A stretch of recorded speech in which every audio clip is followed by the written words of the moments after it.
Well, first of all, let me start by saying that I feel extremely privileged and lucky to be here today interviewing you.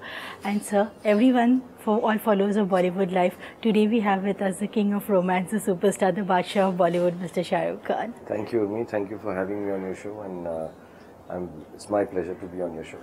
Okay. Sir, like first up, when Mr. Rai came to you with this script, the story of the life of a person who is vertically challenged, what was your reaction to the story, and was Mr. Rai someone with whom you were looking to collaborate since a while? I've known of Anand for a long time, and I'd never met him before. I've never seen his films either, but I had heard he's really a nice gentleman and he has a nice way. And for me, what is important is to be able to work with people who are like-minded and happy. I don't work on a film just because the film sounds good.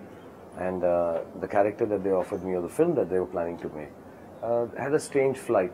It's a new kind of a Hindi film. It's got the commercial aspects of fun, happiness, Christmas release, larger than life. But it's also a very special thought. Not everyone thinks like that. So I was very keen when he narrated this talk to me with Himanshu, that it will be interesting to do a film which is commercial and still has some different aspect to it. Okay. And sir, like Zero has a lot of VFX. It's obviously a very big budget movie. And like, is there any particular kind of ritual or belief that you have on every Friday when a movie of your releases? Not really, Urmi. It's a very difficult visual effect. Red Chilli's visual effects with Harry as the boss has done very well. I think they made the work easy. Looks very nice now.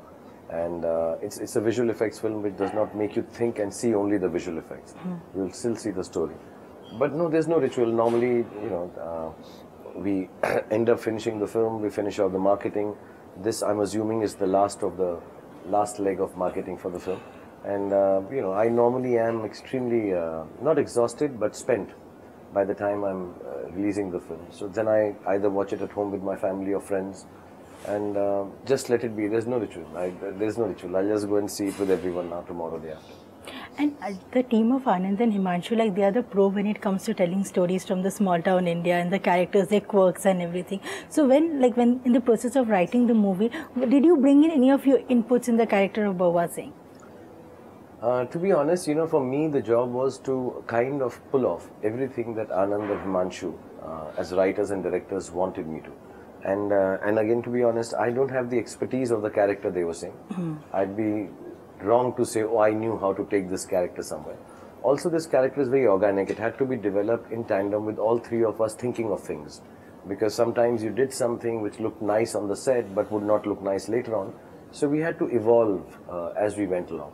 So honestly, there's about 80 to 90% input in the whole characterization is from Anand and Himanshu. I've just been the medium to say the lines they told me to. Okay. And sir, like Anand has said in all his interviews that he was never in awe of you. Like, both of you work like a team, and unlike some other filmmakers. So what is it about his style of filmmaking that really appealed to you, like, throughout this process? I think his best quality, Anand's, is that when he meets actors, he allows them to express who they are as people, and then takes that and puts it into the character, not the other way around. That this is my character, you have to be like this. What he does is he sits with you and says, how are you like? Because his logic is his films are emotional. Most of us have similar emotions. Maybe our experience of the emotion is different. So he finds out how you are and molds that into his character. He molds the character around who you are rather than the other way around. So it makes the actors very comfortable. He's got a great sense of humor and he's always light-hearted and joking with everyone. And he's a very smart man. So, the combination of it all really helps you work with him as an actor.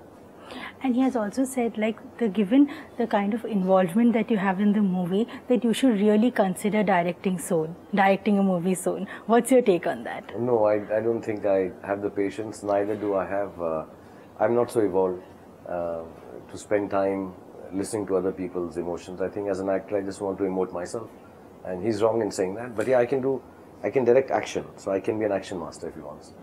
Okay. And sir, like with Zero, like we have seen a lot of pictures now coming up on Twitter, and even Bawa Universe and Bawa Singh's account is there. Like, a fun question I want to ask you, if one day you hacked Mr. Anand L. Rai's Twitter account, what would you tweet from it and whom would you tweet to? Anand is very shy about some of his emotions about actors that he works with. And I think what I'll do is I'll use his Twitter account and send messages to them and express exactly what he feels about them. Okay.